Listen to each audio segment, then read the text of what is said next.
Good morning and welcome to New Hanover County Schools The Morning Show. I'm Julia Narvaez Munguia. And I'm Caroline Maxfield. This is the week of March 2nd through March 8th. Thank you for joining us today. We hope you are enjoying our show this year along with our sister show, Your School News. Before we get started today, we wanted to take a few moments to tell you about several of the other quality programs we have airing on our channel. Find out all about life in middle school with You Talk. Our knowledgeable panel of students from Noble Middle School sit down with school counselors and discuss issues that affect their life. From dating to testing, no topic is off limits, and our panel shares their advice and tips to surviving these formative years. We also have The Forum, hosted by Sheila Evans. The Forum highlights interesting and important achievement programs and events within our school system and community. Every episode features 3 separate interviews which strengthen the bond between the school system and the community. And another show you shouldn't miss on our channel is Diversity Matters. This show is hosted by Curtis Clegg and takes a look at diversity in the school system and community. The school explores unique programs, community partnerships, and talks with the many different students in our school system. If you are a fan of sports, then be sure to tune into our coverage of high school basketball on the Sports Roundtable. Each episode features both the men's and women's coaches. It's playoff season now, so find out who's advancing to the next rounds. So if you're a fan of the morning show and Your School News, be sure to tune in into our other programs as you will enjoy them as well. It's time to check in with the third member of our team, William Shaker. He is standing by right now with our first look at the morning news headlines. Good morning, William. Good morning, Julia and Caroline, and welcome everyone to Your School News here on The Morning Show. Topping the headlines this week, the 2020 Rookie of the Year banquet is held honoring young teachers. The NHCS Magnet and Choice Fair is a huge success, providing parents with great information. And New Hanover High School Math class creates a fun music video. I will have those stories and more coming up later in the show. Thanks, William. It's time for a staple here on The Morning Show, This Week in History. Our Grand Master of Historical Knowledge has all the headlines from past times in This Week in History.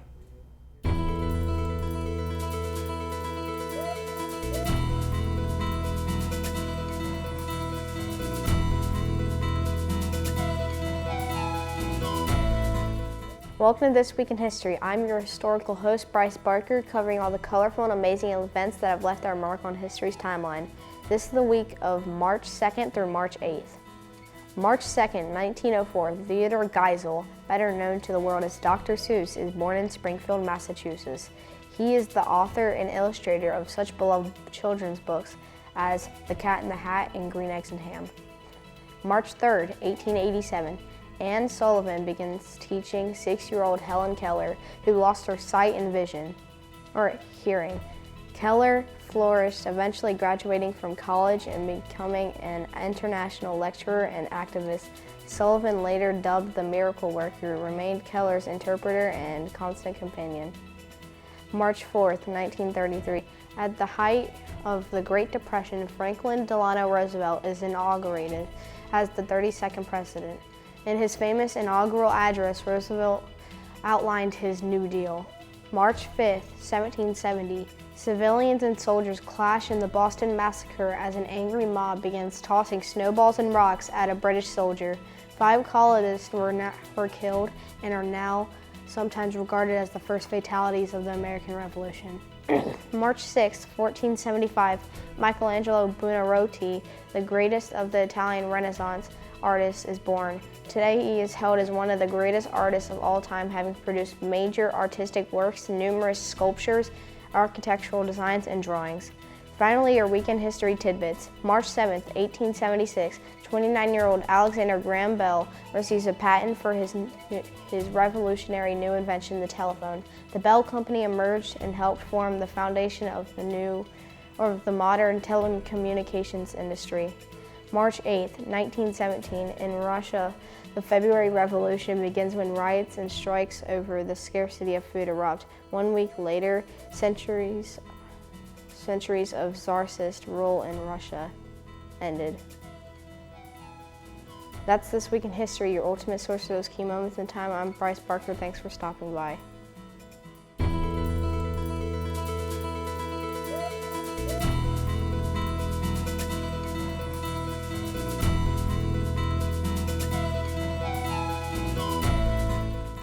And join us again next time for another journey through time as we explore the fun, fascinating, entertaining, and educational facts that make up this week in history. We have plenty more of the morning show ahead, including a look at Regional Science Olympiad, which will be held March 7th. But first, as we head to the break, we have the word of the week. Each week we highlight an advanced English word, so when you use them in a sentence, you can impress even educated speakers. Here's our word of the week.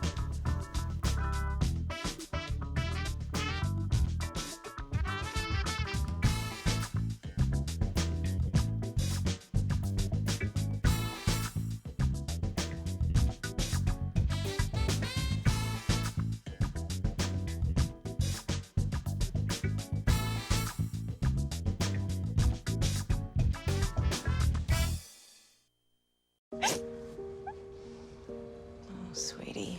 Okay, you know what? Let's take off his sweatshirt. Get rid of pictures of him. You don't have to look at him. Goodbye, Dave. Mom, you don't understand. He's tagged in like 400 of my posts. I can cut out tags. No, that's not how it works. What is a tag? You don't have to be perfect to be a perfect parent. Thousands of teens in foster care would love to share their firsts with you. Sometimes the things we do or say can make others feel hurt, Such a weirdo. excluded, or isolated. Everything you say and do creates an impact. How am I supposed to save the whole world? You can't think about saving the world. You have to think about saving one person. Because of you, someone's entire life can change. You don't have to be a superhero to have a positive impact. Friends? Friends.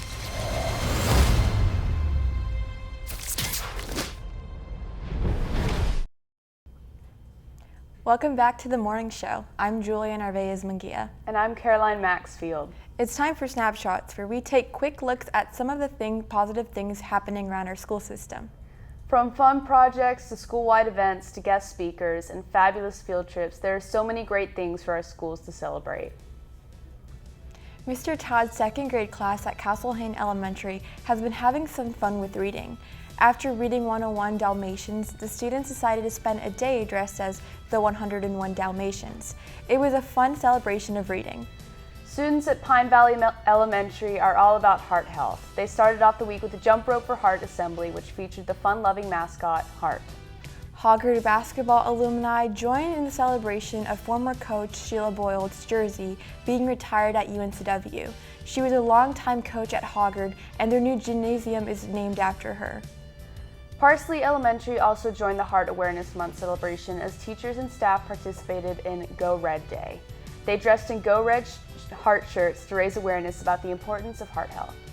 Murray Middle School raised over $675 for Special Olympics of New Hanover County. They held a school-wide Pull Their Plunge SpongeBob Challenge, which was a huge success. Once a week, students at Ogden Elementary School participate in chess club. All levels of playing are welcome and friendly environment for all. The Ashley A+ drone team thanks UAC coach for helping them prepare for their FAA Part 107 exam. Passing this exam allows them to be an FAA certified drone pilot. The New Hanover County Schools Operations Division hosted a Minority and Women Business Owner Fair. The event provided the community with bidding opportunities on service and purchasing contracts and provided other great information. And that's this month's Snapshots, our quick look at some of the positive things going around on our school system. It's great to see schools celebrating Heart Awareness Month with staff members setting the good example. It is, and jump rope for heart is fun at any age. It's time now for our morning news. Let's send it over to William Shaker, who has several great stories to report. Good morning, William. Thank you, and welcome to your school news on the morning show. I'm William Shaker. Our top story this week, New Hanover County Schools recently held the annual Rookie of the Year celebration at the Cape Fear Country Club. YSN reporter Johanna Carey is there and has the full story on this special report. Educators gathered at Cape Fear Country Club to celebrate new teachers. It's all part of the annual Rookie of the Year awards banquet. I think one of the biggest differences, like in my life, I'm 69 years old, we really put teachers on a pedestal. A lot of teachers today have people tell them, why teach? Can't you be a real estate agent or doing something else? So we're trying to make them feel like you are really important. You're making a difference in kids' and everybody knows it, they know teachers, but we feel like we're doing something about it. This was the 4th year for the award ceremony. Across the district, 300 new teachers joined NHCS this year alone. Teachers were nominated by their administrators to participate in the event, and there were 5 finalists. Our Rookie of the Year program was created 4 years ago, so this is our 4th annual time to celebrate our beginning teachers in New Hanover County Schools. We have about 300 beginning teachers, and about 200 of those are BT2s and 3s in their 2nd and 3rd year. They are eligible to be nominated by their administrators to be their school's Rookie Beginning Teacher of the Year. So because of that, we had 19 who were nominated this year, and we had 5 finalists. So what you see today are the 5 finalists who were not only nominated by their principals, but also went through a selection process and were deemed the top 5 of our beginning teachers. All 5 participants gave a great speech. Sydney Peterson from Forest Hills Global Elementary came out as the big winner. I'm having a hard time comprehending it right now. Having this honor is honestly my wildest dream, just to feel this honor. I'm just so overwhelmed and happy. Recognized because she has a passion for teaching and she loves her students and listens to them. She was inspired to become an educator by her 3rd grade teacher who made a big impact on her life. My passion, this has been a dream my whole life to be a teacher, and it's just the relationships that I build and the fact that my students know that I listen to them, I care for them, and they are loved every day they come to my classroom, and I am their champion, and I always will be.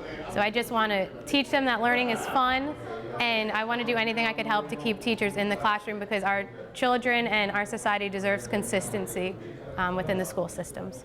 I'm YSN reporter Johanna Carey.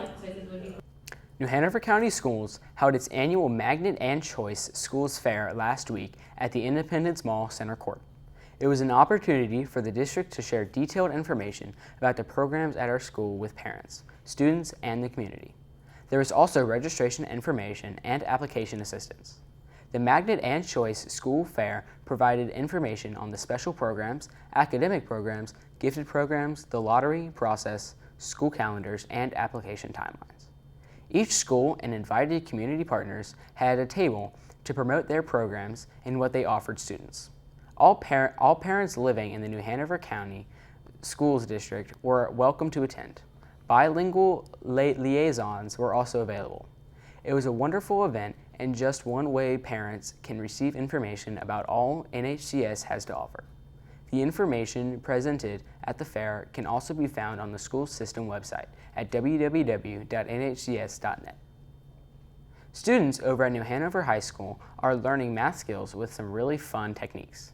Mr. Anderson recently teamed up with one of his classes to create a really cool music video for a lesson. Students are sure to learn never to forget. Here is their music video.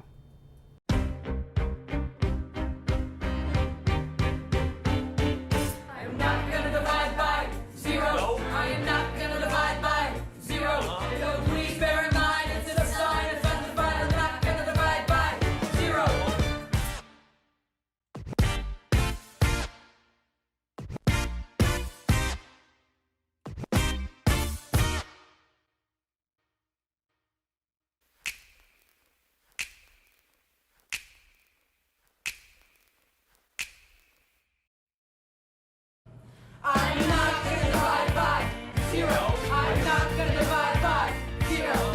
Please bear in mind it's just a sign is undefined. I'm not gonna divide by 0.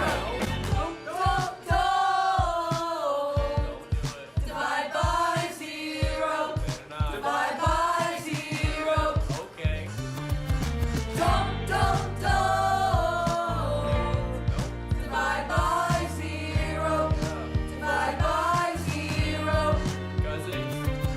Undefined when you divide by 0, it's undefined when you divide by 0, it's undefined when you divide by 0, it's undefined when you divide by 0.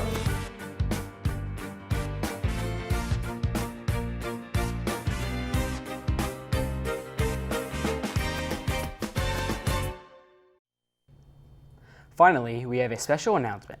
The NHCS Board of Education's Future Teacher Scholarship application deadline has been extended to March 6th. Any current seniors that are interested in going to college for education, this scholarship is for you. The Board of Education will award 4 scholarship loans of $7,000 each year, specifically $3,500 per semester, to an accredited North Carolina community college, university, or college of the recipient's choice, for a total amount of up to $28,000 per scholarship. The scholarships will provide incentive, recognition, and financial assistance to outstanding individuals who are academically talented for professional development in the field of education. For more information and to apply for the scholarship, please visit nhcs.net. Then click on the link under Items of Interest. Again, the deadline to submit applications and all of the necessary documentation has been moved to March 6th.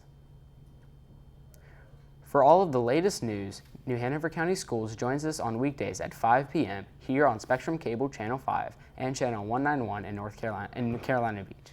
For your school news, a complete half hour of all the latest news and information from New Hanover County Schools. Now back to your hosts. Thanks, William. All right, it's time now for this week's lunch menu. This is the menu for Monday, March 2nd through Monday, March 9th.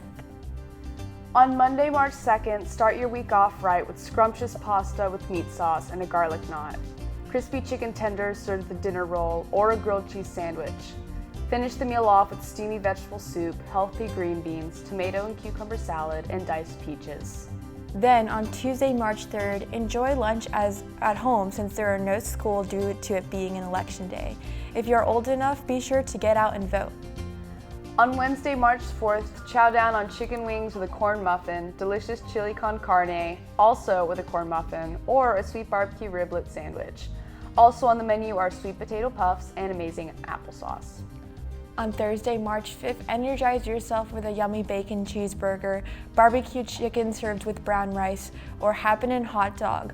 While you're in the lunch, be sure to add roasted potatoes, baked beans, and mandarin oranges to your plate. Then, on Friday, March 6th, sit down with your friends and enjoy scrumptious chicken nuggets with a dinner roll, a beef and cheddar sandwich, or French bread cheese or pepperoni pizza. Complete your awesome meal with delicious mashed potatoes, crunchy carrots, and mixed fruit. Finally, on Monday, March 9th, start your week off right with delightful chicken wings with a garlic knot, a yummy lasagna roll-up with a garlic knot, or a tasty barbecue riblet sandwich. Keep the good stuff coming as you pile your plate with cheese, creamy pasta, salad, carrot sticks, tomato, and cucumber salad, and diced peaches. And there you have the lunch menu for the week. In addition to those items, milk and garden salad, fresh fruit, French bread pizza, and a peanut butter and jelly combo will be available daily. So many delicious choices. Don't forget you can start off your day with a healthy and hearty breakfast at school. Now, when we come back, we take a look at this year's upcoming Regional Science Olympiad. It's all happening right after this short break.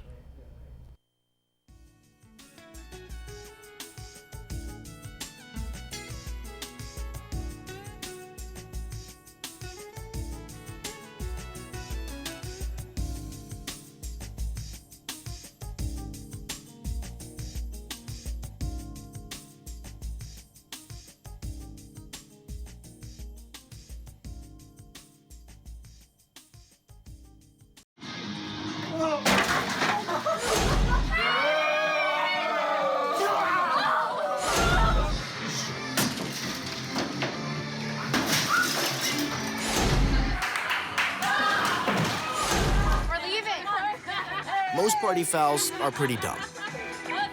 But if you decide to drink and drive underage, you could lose your license and your freedom. Underage drinking and driving. The ultimate party foul.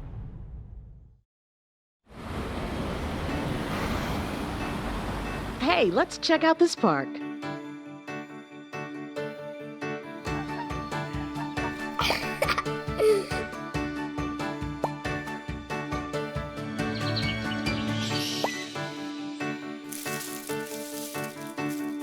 Oh, wow, that's really cool. To find a great local park or forest near you, go to discovertheforest.org. Welcome back to the morning show. I'm Julia Narvaez-Munguia. And I'm Caroline Maxfield. This Saturday, March 7th, is Regional Science Olympiad. It is the area's largest science competition featuring teams from 48 middle and high schools. All areas of science are covered from written tests to lab tests to machine construction. The day-long event is packed with science excitement. The best part is you can watch it all from the comfort of your house here on NHCS TV. Our students will be on hand covering the events and airing many of them live. To give you a sample of our coverage and all the excitement, we have this special video we made with the help of our County TV member, Eric Peterson. Take 1,500 middle and high school student scientists and engineers, armed for battle with flying machines, battery buggies, hovercrafts, roller coasters, and towers, and you've got some great television. That's right, television. For 18 years, the students who intern and volunteer for New Hanover County Schools Television have been providing live coverage of the Southeast's biggest STEM competition, Regional Science Olympiad. The thing is that we are the only region in the entire state, and I think we're the only region in the entire country that is televised and live streamed. So I think that is incredibly important to the kids, to the coaches, to our event leaders. It's a great deal of pride for our region to make that claim. So I think it's huge for us. We can't underestimate the importance of kids being able to see themselves on TV. I think it brings kids back. NHCS TV's coverage focuses on the event's most visible contests known as walk-in events. These Olympiad events challenge both camera operators and event announcers to cover the action in detail, showcasing the thrill of victory or the agony of defeat. It's a little bit of pressure, but it's super fun. I really like it. I enjoy it. It makes me feel important a little bit. It's really fun. You get to meet new people and you get to learn a lot, and it's just a great experience to have. It takes weeks to organize, to prepare for the live coverage. The day before the competition, NHCS TV builds an entire studio control room on site, runs camera and microphone cables, and constructs a basic news desk. So for me, the very first time I saw Science Olympiad, I was impressed. I mean, even in those days it was small, there wasn't much going on in the gym, but a couple of airplanes being flown. At first we just shot reports, played them back, did a little intro at the top and bottom of every hour, and then over time it just grew. We added more cameras. We're up to 6 cameras now. We've got 7 or 8 microphones out there on the floor doing interviews for reporters, with reporters and students, and they really get a chance to think on their feet and be a part of something that's actually happening in front of them, rather than a planned, structured classroom type of event. Live coverage of Regional Science Olympiad begins at noon, running non-stop through the awards ceremony. But NHCS TV reporting begins that morning at 9. Borrowing a technique used by the networks during Olympic coverage, NHCS pre-records events and interviews for playback, ensuring that cable and online viewers are never without competition action. While I think we do a really good job of getting kids incredibly excited and psyched, the television aspect just adds a level of credibility that we don't see in other academic events. And so this is great. It just builds the energy and the excitement and the credibility for them competing in an academic type event like this. From early morning to wrap up in the evening, 20 students work to provide the television coverage of Regional Science Olympiad. Few, if any, will have a chance like this again to participate in such a large-scale production, which makes the opportunity that much more important. It's been really fun. Honestly, it's a great opportunity, whether you want to go into like some sort of public speaking field or even into a TV field. It's great. It's a great experience just to get around and kind of see how Science Olympiad works. It's a lot different from just being at the news desk on NHCS TV normally. So yeah, it's really fun. While coverage of Olympiad is sort of NHCS TV's Super Bowl event, the student interns and volunteers still have a number of other projects ahead.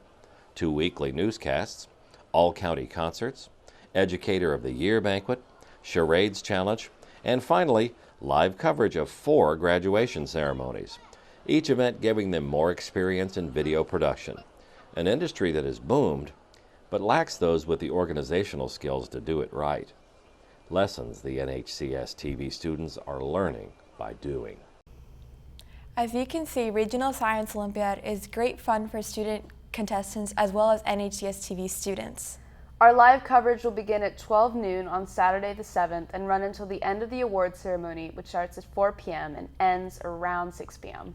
You can watch it all on Spectrum Cable Channel 5, 191 at Carolina Beach, on Roku, on Apple TV, or online at nhcstv.wordpress.com.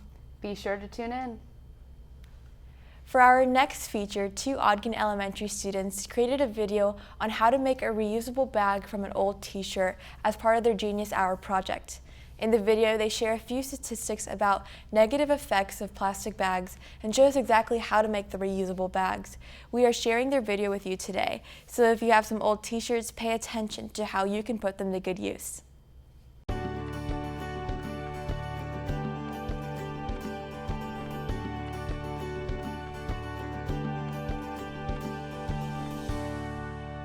How about we ditch the plastic bags and make reusable ones? It's a great way to reuse old t-shirts, and did I mention it's fun? All you need is an old shirt and some scissors to make an awesome reusable bag. Before we show you how, let's talk about why we don't want to use plastic bags. It takes plastic bags anywhere from 15 to 1,000 years to break down. That's just one bag. Think of all the other bags that end up in the trash and eventually the landfill, and even worse, the ocean. An estimated 1 million birds, 100,000 turtles, and countless other sea animals die each year by eating plastic. The animals confuse floating bags and plastic particles for edible sea life such as jellyfish and plankton. Hopefully, you now understand our mission and will make a switch from plastic bags to reusable bags. This is how you make a reusable bag in just 4 easy steps. Step 1 is cutting the sleeves off about an inch away from the neck seam.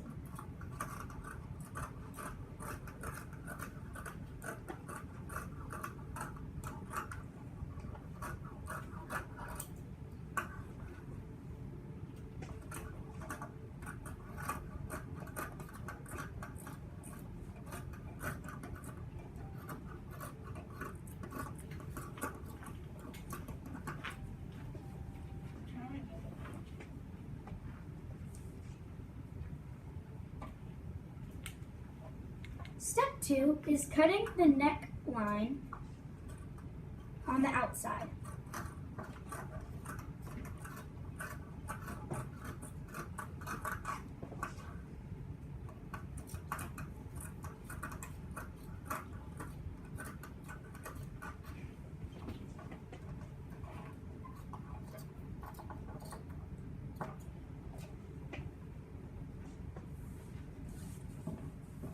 The third step is cutting the end of the shirt in little strips long enough that you can tie them.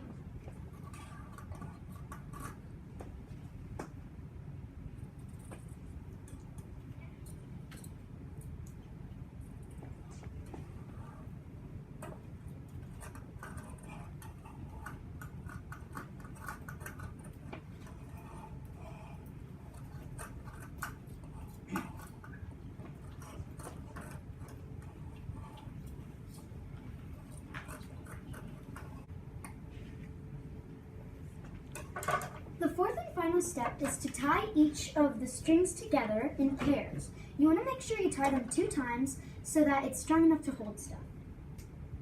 This process might take a while. So this is what it should look like at the end. It should be tied evenly, and you'll notice that it gets kind of tinier when it gets at the bottom. That's because you're tying them all together. It can hold stuff such as your favorite books,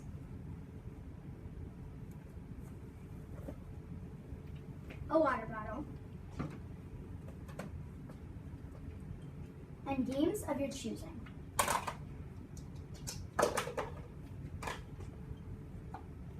It's easy to bring along with you because it's a shirt, so you can fold it. and that is how you make a reusable bag out of an old t-shirt.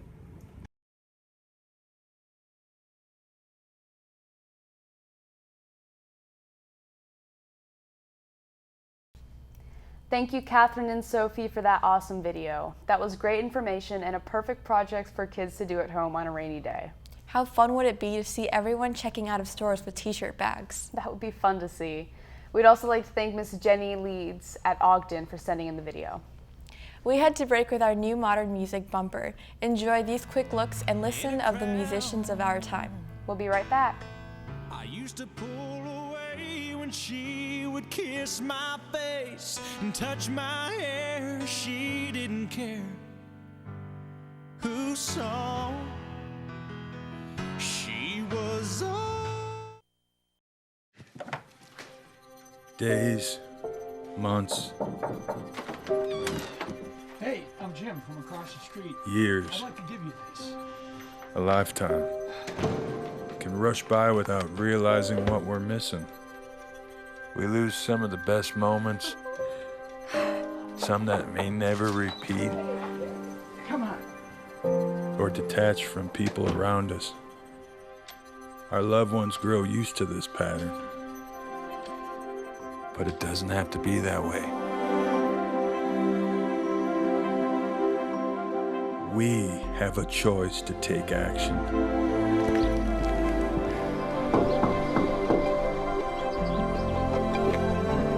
It's never too late to live a full life again. Hear how many of us Vietnam veterans have managed our mental health and reconnected with our families. Visit maketheconnection.net to find out more. Good morning and welcome back to the morning show. I'm Caroline Maxfield. And I'm Julia Narvaez Munguia. We have some great segments ahead, but first we have our Did You Know? Did you know only female mosquitoes will bite you, males will not? The male mosquito only feeds on nectar from flowers. Female mosquitoes bite because they use the protein from the blood they drink to develop their eggs. Female mouth parts are constructed so that they pierce the skin and her saliva lubricates the opening. It's the saliva plus the injury to the skin that creates the sticking and irritation we associate with mosquito bites. So not only do you get bitten, but you also help in creating more mosquitoes to bite you later. Isn't that wonderful? No, not really. Now we bring you a new and interesting segment of Science Nation from the National Science Foundation. Each episode takes a look at new research that may change our lives, and we meet the researchers behind it. This week we meet Cobot, a collaborative robot scientists are working on. We meet the creative team designing it and hear about their plans to make Cobot a part of their lives.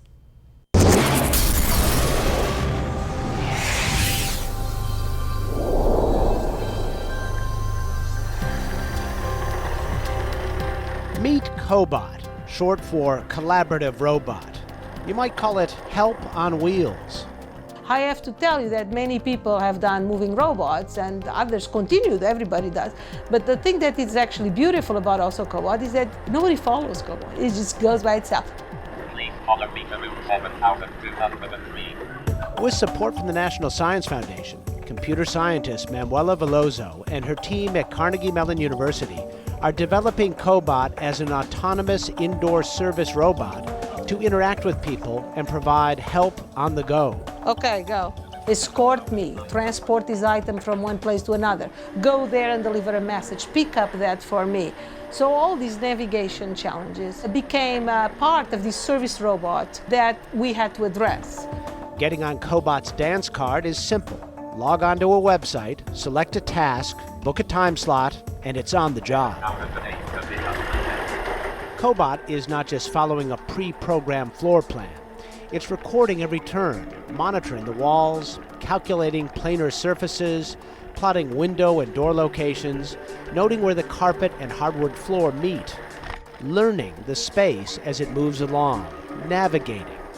This motion of the robot plus the sensing of this plane detection allows the robot to estimate its location in the building. Cobot can respond to voice commands. Go to Brian's office. Going to the office. And a key to its success is symbiotic autonomy, knowing when and where to ask humans for help, like pressing buttons in the elevator. So I press 7. And searching the web when asked about an object it doesn't know. Bring me a hamburger. This object is not in my knowledge base. I will search the web using... So when can you expect to see a Cobot rolling down a hall near you? Veloso sees lots of opportunities, but even she wonders, are we really ready? We could have cobots in supermarkets, we could have cobots in museums, we could have cobots in hospitals, we could have cobots in schools. Whether people, general one, will be able to accept a moving thing that moves by itself and interacts with you, I don't know psychologically how far away we are from that. Not a problem for me. Send it on over. I've got a long to-do list. And, well, I could use the help. For Science Nation, I'm Miles O'Brien. That was a really neat episode. Who wouldn't want their own cobot helping them out? Or going to a museum and getting a tour from a cobot. That would be fun. Yeah, it would. Perhaps it will happen sooner than we think. I'm looking forward to it. And now for our next segment. We have Gardening in Nature brought to us by the Cape Fear Garden Club. Each week they take a look at the planet and wildlife in our area, provide us with gardening tips, and give us new ways of observing the nature around us. This week she is joined by special guests who show you at home how to properly plant a tree. It's a great episode, so be sure to take notes if you plan on adding a new tree to your yard.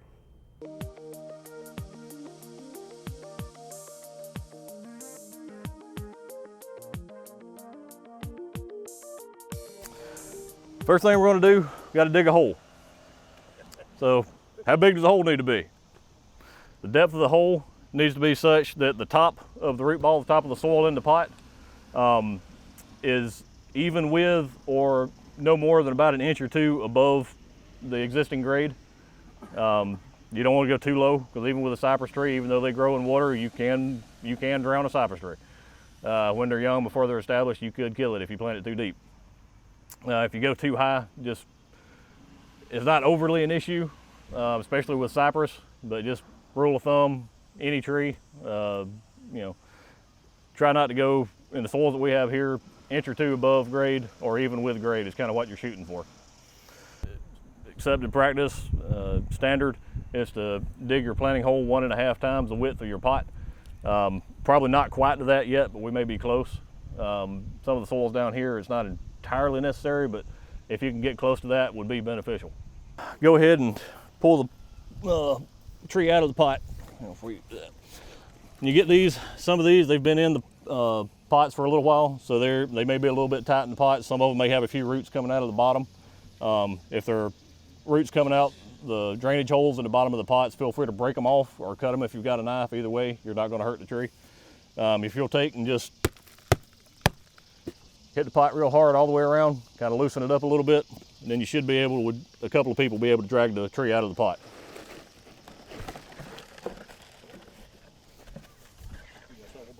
Yeah, I got one.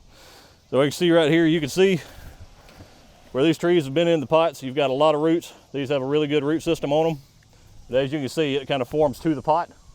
So to keep these from being root bound, if we just drop this in the hole the way it is right now, there's a very high percentage of these roots that would continue to grow in that circle pattern instead of going out in the surrounding soil. So what we're going to need to do is break that up, cut some of these roots and encourage growth, lateral growth, and stop those circling roots. So you can just take a shovel, break it up and down, all the way around. You can absolutely destroy this root ball. You're not going to hurt it, believe me.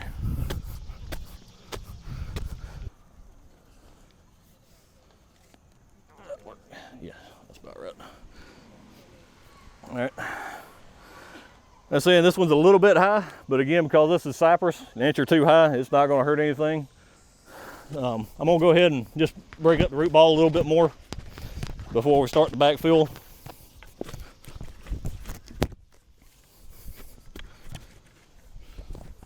Once you get all that done, take and check and step back off at right angles from it and be sure your trunk is as straight as you can be. Kind of want to look at the top half, because some of these in the nursery, the lower trunk may be just a little bit off. And on this one, if we were to straighten the lower trunk out of the pot, the tree would be leaning a little bit. As the tree grows, it's not really going to hurt anything. It'll straighten itself out. But kind of step back and be sure you got it good and straight from both angles. Yeah, right there. Okay. May have to have somebody hold it a little bit. Once you get it straight, just take and throw a little bit of soil around it. Just a few shovelfuls around. Kind of work it in with your shovel. Don't pack it in with your foot. There's no need, absolutely no need. You'll actually do more harm than you will good, immediately creating a compacted soil environment around the tree. Once you get that, you can bring it up, go ahead and backfill to about halfway up the root ball. So we'll go ahead and get in half or 3/4 full right there. And then we'll grab a bucket of water, kind of water this in to settle the soil a little bit.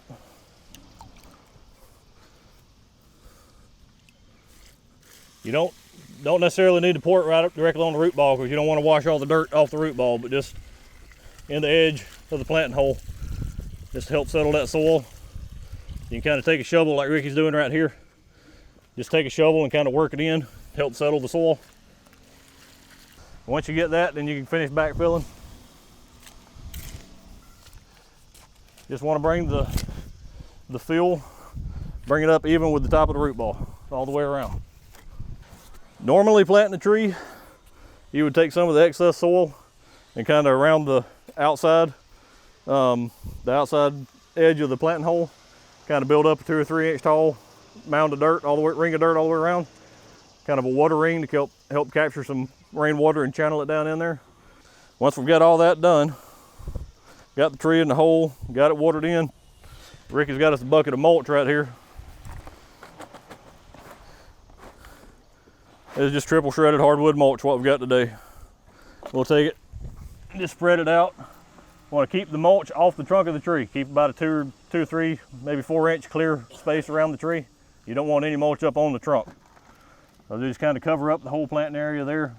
Don't want the mulch to get any more than about 4 inches deep at most. It ain't got to be completely perfect. So that's how you plant a tree. Hope you all enjoyed this tree planting experience. We appreciate Connie Parker and the Cape Fear Alliance for Cape Fear Trees allowing us to be here. And so that more than wraps up, and hope you enjoy that. Back to you. Thank you, Ms. Downing. Hopefully this episode has inspired many of our viewers to plant a tree. Yes, and with all that great information, they will be able to give the trees a great chance of surviving. Before you start preparing to plant a tree in your yard, stick around for a challenging edition of Game Time coming your way. Keep it tuned here to find out. We'll be right back.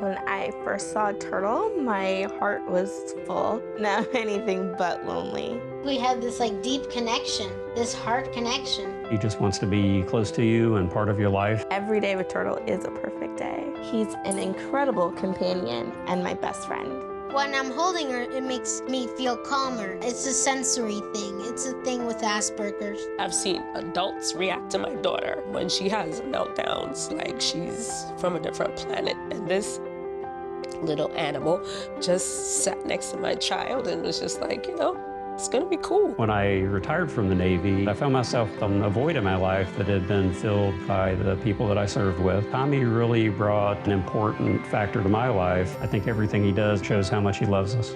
When we adopt a shelter pet, we discover they're a little bit of a lot of things. But they're all pure love.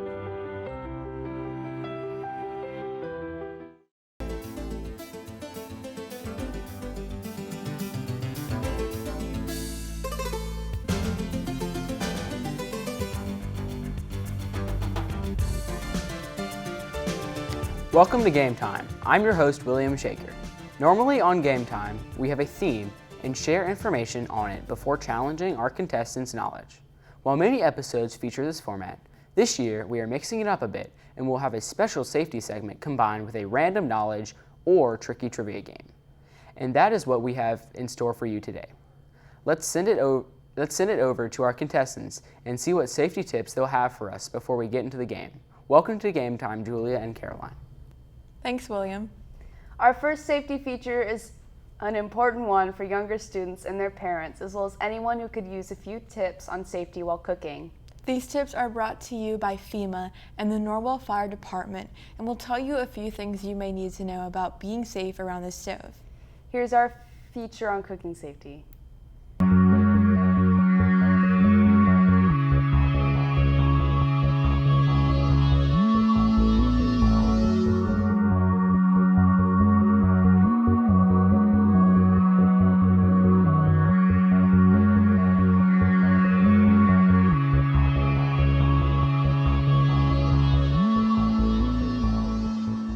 Guess it's my turn to clean up.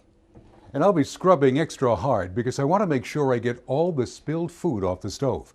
That's because a hot burner can easily ignite grease and food that has splashed out of the pan. Spilled food inside an oven or microwave is bad too. Looks like this one is overdue for a cleanup. But it isn't just splattered grease and spilled food that can start a fire. It's pretty much anything that can burn, like this hand towel, for example. Every time I get ready to cook, I start the recipe with a clean sweep of the stove area. I move anything that could burn off the stovetop and a good distance away from it. Don't forget to look around the stove too. If paper towels, curtains, or anything else that can burn is too close, it's a good idea to move it. Spices too close to the burners, oil, or other items near the stove should be moved. These things may seem harmless, but all of them can catch fire. And now it's time to clean. I don't want to hear about it from the rest of the squad.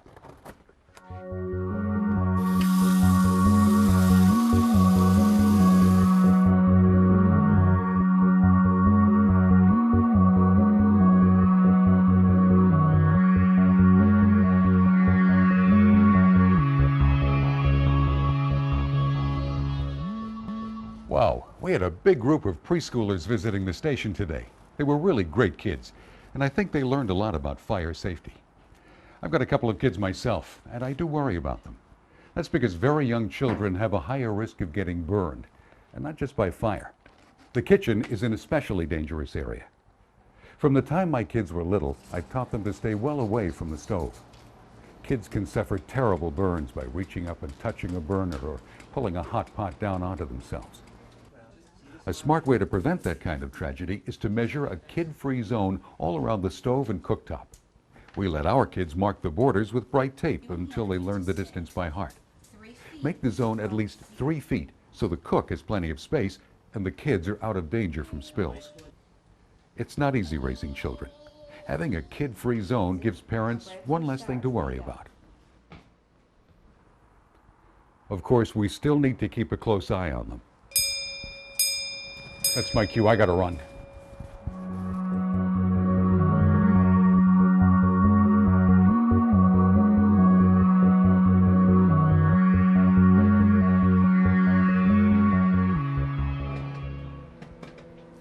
I love to cook, don't you? I have a great meal planned for the squad tonight, and I sure don't want to ruin it by ending up with a burn. In my job, I see burn injuries every day, and some of them cause a lifetime of pain and scarring. The good news is that burn injuries are easily prevented. I keep oven mitts and pot holders ready to help protect against burns. I always wear short sleeves or roll up my sleeves to keep my shirt away from the hot burner. The stove isn't on yet, but you can see how a long, loose sleeve could catch fire. And I'm especially careful with steam. It's ready. Look at this popcorn. You can see that a lot of steam has built up. Always uncover heated food so the steam goes away from you. Hot liquids can scald a child in only seconds, so families with young children need to take a few extra steps. It's just too dangerous to hold a child and try to drink a cup of coffee at the same time. Always check hot food before you give it to the kids, because you can't count on them to check it for themselves.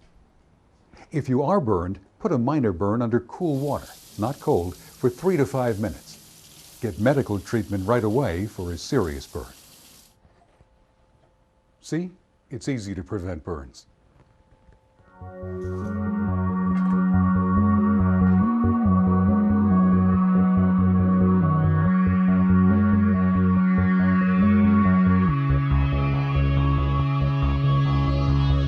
Thanks for those important safety tips. They were excellent. For more safety tips, visit www.usfa.fema.gov. We now send it back over to William, who will explain the rules of our game and get things going. Welcome back, William. Thank you. And today we have a morning show trivia challenge. I will ask a trivia question from a range of categories. If you think you know the answer, you must buzz. The first person to buzz gets to answer. If you blurt out an answer without buzzing or winning the buzz, it will not count. Also, if you buzz before I finish asking a question, you have to answer it then. I will not read the rest. If the first person to answer is wrong, the other contestant gets a chance to answer. Finally, if you are both stumped on one, I will give the answer and we will move on. There are 20 questions. Okay, contestants, are you guys ready? Yep. On a standard traffic light, is the green on the top or the bottom? On the Yeah, it's you. on the bottom. Yes, you're correct. All right. In which hand is the Statue of Liberty's torch? Her left. That's incorrect. I'm gonna guess the right. That's correct, yes. What two numbers on a telephone dial don't have letters by them? 0 and 1. Yes, you are correct. When you walk, does your left arm swing with your right or left leg? Do you want me to rephrase the question? Yes. Okay. Yeah. When you walk, does your left arm swing with your right or left leg? So, You're right. no, you're incorrect. The leg. That's incorrect. Okay. It's the left leg. Yeah, that's what I meant. Okay. All right. How many matches are in a standard pack? 24. No, incorrect. She's in the right 10 range, so it's in that range. Okay, Of so 25. That's also incorrect. The right answer is 20. Oh. On our flag, is the top stripe red or white on the American flag? You. Is it red? It is, yes. Yes, red. Is the lowest number on the, what is the lowest number on the FM dial?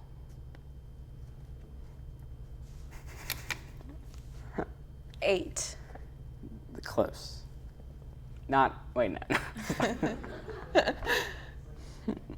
It's not close at all.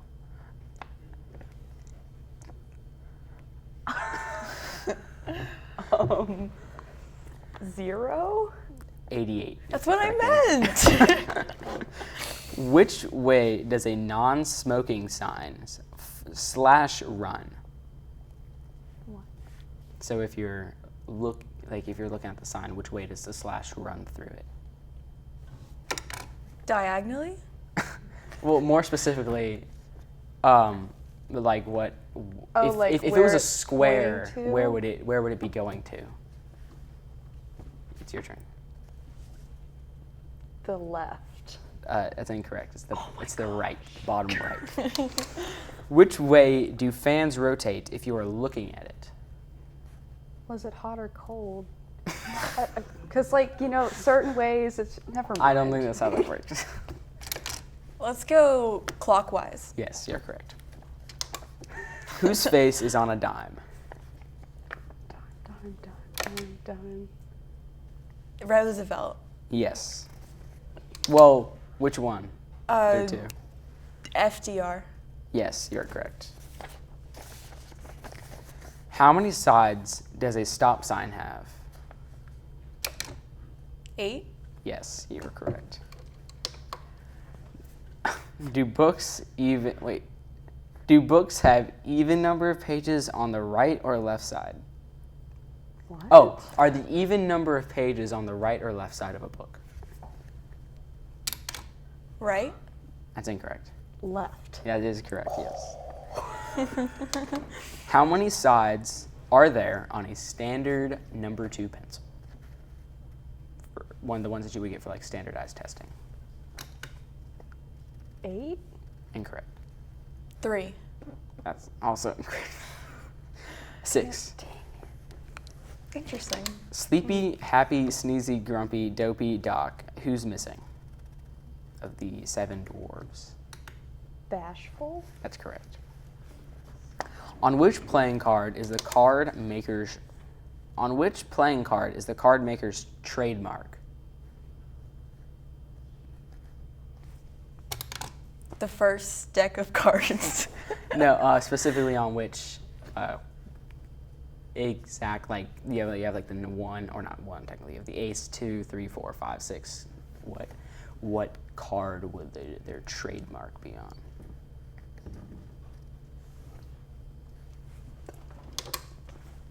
Joker? I don't... That's also incorrect. It's the ace. Oh. On which side of a Venetian blind is the cord that adjusts the opening between the slats?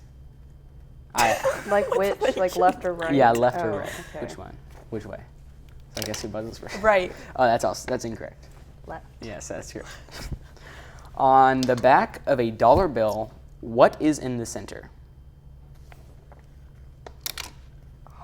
A pyramid. That is incorrect.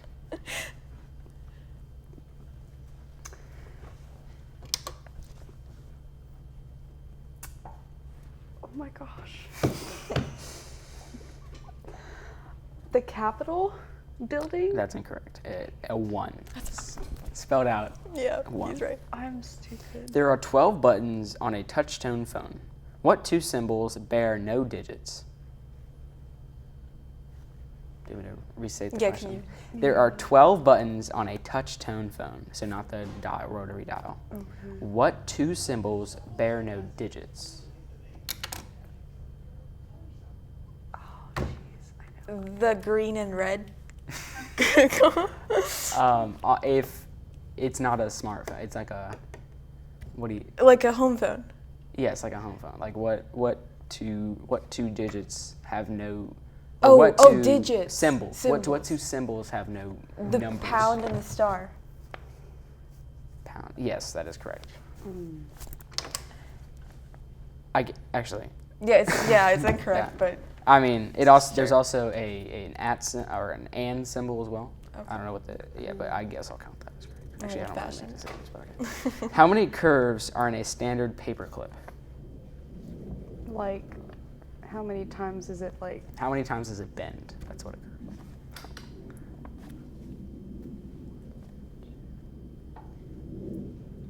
2? That's incorrect. 3? That is correct. Does a merry-go-round turn clockwise or counterclockwise? Counter. That is correct. All right, that's all the questions we have today. And our morning show trivia challenge winner is Julia. Well, that was fun. Good game, Caroline. Yeah, I enjoyed it. Good game, G2. Well, that does it for this edition of the morning show. Please follow us on Twitter for all the latest and most up-to-date announcements at NHCS TV. And you can watch our shows on demand on YouTube. Just search for user NHC Schools. For the best TV of all, each and every day, keep it tuned right here for New Hanover County Schools TV on the Learning Network of the Cape Fear. Have a great day. And a wonderful week.